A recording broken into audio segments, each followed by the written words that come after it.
Hello, a very good evening to all of you. I hope all of you are doing well. So in today's class, we are going to learn about various components of microprocessor in brief. So as we have learned in the previous class that a microprocessor is a multi-purpose, programmable, clock-driven, register-based computational engine that is capable of performing arithmetic and logical operation. But in order to enable a microprocessor perform its operation, we need collaborative effort of allied units. In the units such as input unit, output unit, and memory unit. Now, input unit is a unit that is responsible for communicating instruction and data from the environment to the microprocessor. Likewise, output unit is a unit that is capable of communicating output values from the microprocessor to the environment back. Memory unit is a unit that is responsible for hosting data and instruction whenever a microprocessor performs an operation. So at entirety, all of these units along with the microprocessor forms the physical component of system and are called as hardware. Now, with each and every microprocessor, there is a set of well-defined instructions associated using which what we can do is we can write programs for attaining a said objective. Now, a collection of program or a group of program is called as a software. Now, this is a basic distinction between a hardware and a software. Now, let us move on to microprocessor applications. So, microprocessor applications are basically classified into two primary categories. The categories are reprogrammable system and embedded system. Now, in reprogrammable systems such as microcomputer, the microprocessor is used for performing computing and data processing, as in case of personal computer. Here, as and when a microprocessor is expected to deliver a said result, microprocessor can be reprogrammed and operate and can be made to perform the desired operation.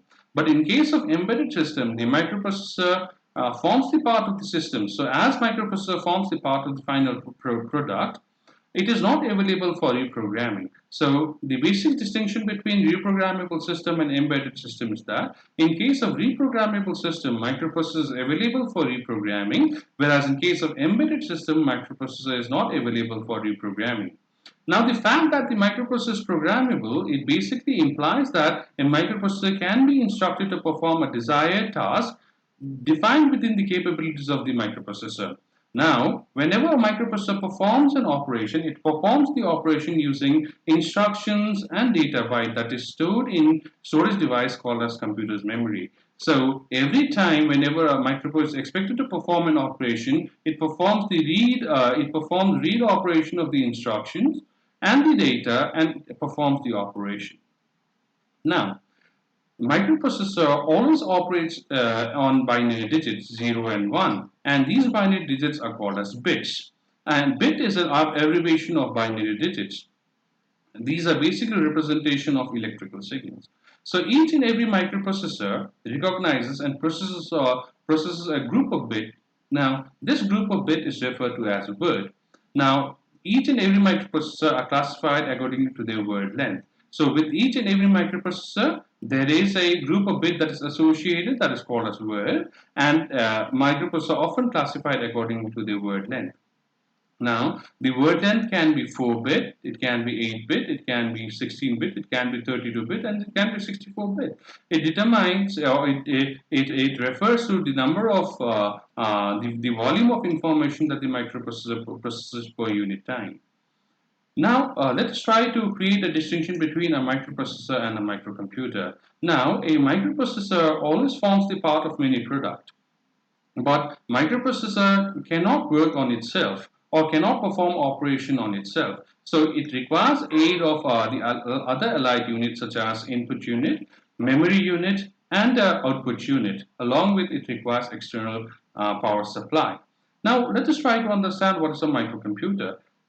Very often it so happens that microprocessor and microcomputer or computer is used in the same context, but it has a different meaning. Microprocessor often refers to an integrated circuit which has the ability of processing data and along with the control unit and associated register, whereas a microcomputer is a complete computing system built around a microprocessor. That means a microprocessor along with its allied devices forms the microcomputer. Now let us try to understand what determines the capability of the microprocessor, or what is the power of a microprocessor. Now, there are three important measures on which the capability or the power of the microprocessor depends on. The first factor that governs the power of the microprocessor or capability of the microprocessor is the length of the microprocessor's word.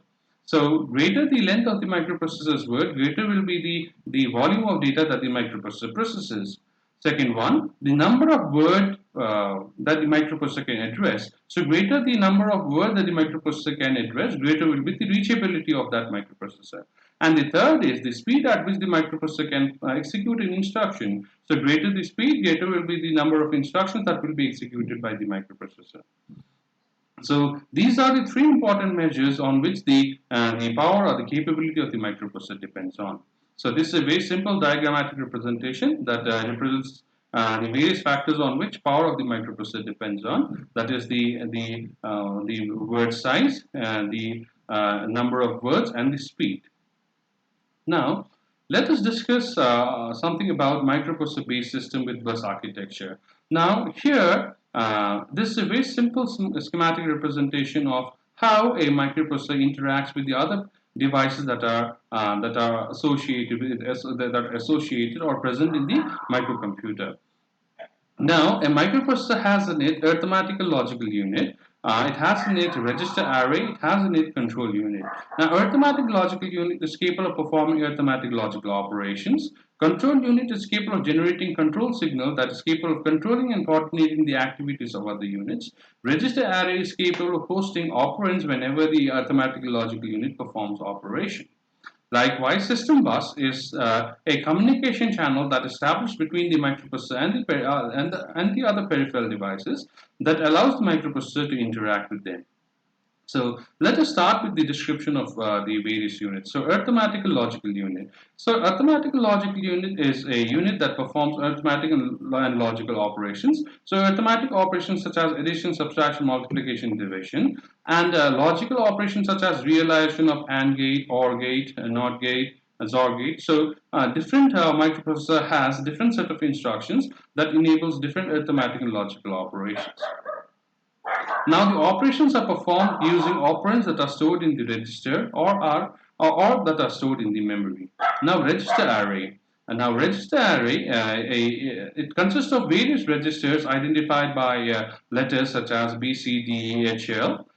There can be a 8-bit register or 16-bit register. So in order to create a 16-bit register, so what we need to do is we need to create register pair like B, C, D, E, H, L. Now these registers can be used in order to store data or it can be used in order to store address temporarily during the execution of the program. Now the next unit that we have is control unit. Now the control unit provides all the necessary timing signals and timing and control signals to facilitate the operation of the microcomputer. It controls the flow of data between the microprocessor and memory and the peripheral devices. So all the coordination and the control activities executed by the control unit. Likewise, we have input unit. So input unit is responsible for transferring data bytes and instruction byte from the environment to the microprocessor. It includes devices such as switches, scanners, and analog to digital converters. Likewise, what we have is we have output unit. So output unit is capable of transferring data bytes or output from the microprocessor to the environment back. Say, for an example, you have printers, magnetic tape, and other devices.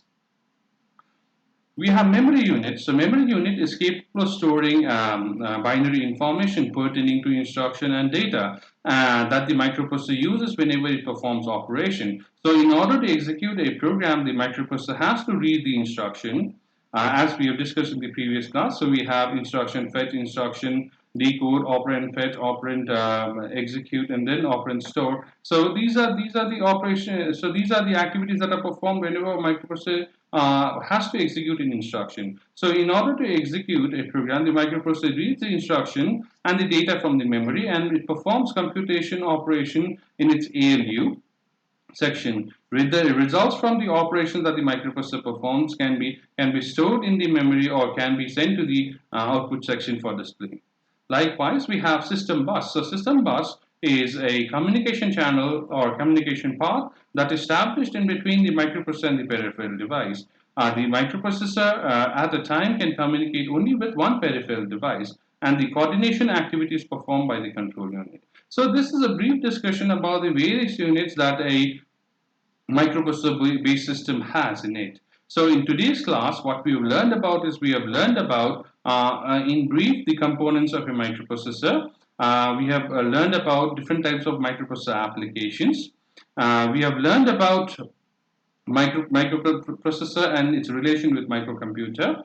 We have learned about the various measures that governs the capability and or the power of the microprocessor.